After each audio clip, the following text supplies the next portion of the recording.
आणि आपण पाहतोय अंतरवाली सराटीमध्ये सध्या मनोज जरांगे पाटील यांच्या नेतृत्वाखाली पुन्हा एकदा मराठा आंदोलकांची या ठिकाणी बैठक सुरू आहे।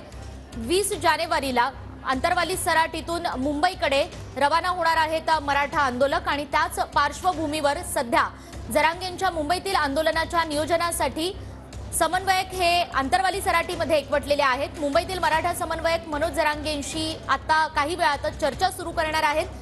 मनोज जरांगेंच्या आंदोलनासाठी आझाद मैदान मिळावं यासाठी प्रयत्न सुरू आहेत आणि त्याच निमित्तानं आज ही बैठक बोलावण्यात आलेली आहे। संपूर्ण राज्यभरातील काही महत्त्वाचे मराठा संघटनांचे पदाधिकारी आणि त्याचबरोबर मुंबईतील मराठा समन्वयक यांच्या उपस्थितीमध्ये जरांगे आज या ठिकाणी आढावा घेतील। आझाद मैदानामध्ये हे आंदोलन करता यावं ही प्रमुख मुद्दा असणार आहे।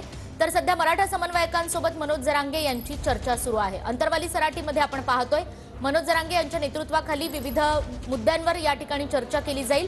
20 जानेवारीला अंतरवाली सराटीतून मुंबईच्या दिशेनं मराठा मोर्चा पुन्हा एकदा मार्गस्थ होणार आहे आणि या दरम्यान जे नियोजन केलं जाणार आहे त्याच संदर्भात मनोज जरांगे यांच्या नेतृत्वाखाली मराठा समन्वयक हे अंतरवाली सराटीमध्ये आज दाखल झालेले आहेत।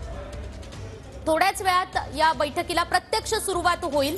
प्रत्यक्ष चर्चेला अगदी थोड्याच वेळात या ठिकाणी सुरुवात होईल। तत्पूर्वी काही बाबींचा आढावा घेतायत मनोज जरांगे।